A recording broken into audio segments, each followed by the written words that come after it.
चलिए और रुक करते हैं इस वक्त की बड़ी खबर की ओर। आपको बता दें कि सुन्नी वक्फ बोर्ड के वकील का न्यूज नेशन पर बड़ा बयान आया है। अयोध्या विवाद पर सेटलमेंट का फॉर्मूला दिया है। ये कहा है शाहिद रिजवी ने। सुन्नी वक्फ बोर्ड ने इस सेटलमेंट का प्रस्ताव दिया है। शाहिद रिजवी की बात सामने आई है न्यूज नेशन पर।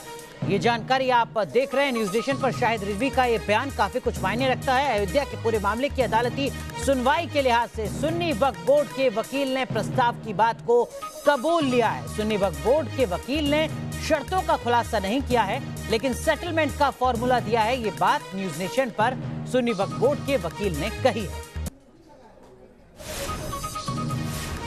40 दिन तक चली लंबी सुनवाई के बाद संविधान पीठ ने अयोध्या मामले में फैसला सुरक्षित रख लिया है, लेकिन इसके बावजूद कुछ पक्षकार अभी भी बातचीत के जरिए इस मामले का हल खोजने की कोशिश में लगे हैं।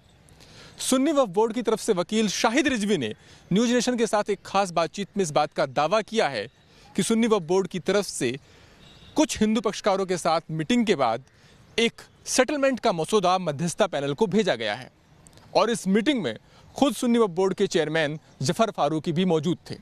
हालांकि किस मसौदे पर क्या कुछ सुन्नी वक्फ बोर्ड की तरफ से कहा गया है, इस बारे में उनकी तरफ से क्या कुछ शर्तें रखी गई हैं, वो सीधे सीधे कैमरे पर कुछ भी कहने से बच रहे हैं।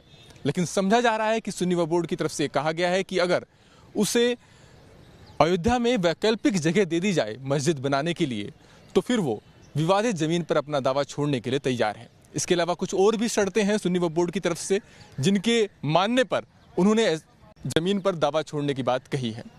हालांकि दूसरे जो हिंदू पक्षकार हैं उनका ये कहना है कि अब चूंकि इस मामले में सुनवाई पूरी हो चुकी है, फैसला सुरक्षित रखा जा चुका है और ऐसी सूरत में अब फिर से मध्यस्थता के जरिए कोई हल निकल पाएगा, इस बात की कोई संभावना नजर नहीं आती। फैसला सुरक्षित रखने के बाद संविधान पीठ के सदस्य 5 जज आज अपने अपने कोर्ट में सुनवाई नहीं कर रहे हैं। सुप्रीम कोर्ट नोटिस के मुताबिक 5 जज अपने चैम्बर में हैं और चैम्बर में इस बात को लेकर के मीटिंग चल रही है कि जो मध्यस्थता पैनल की तरफ से रिपोर्ट दी गई है सुन्नी वक्फ बोर्ड और तमाम दूसरे जो पक्षकारों के बीच बातचीत के मसौदे को लेकर के, उस पर आखिर क्या रुख अख्तियार किया जाए।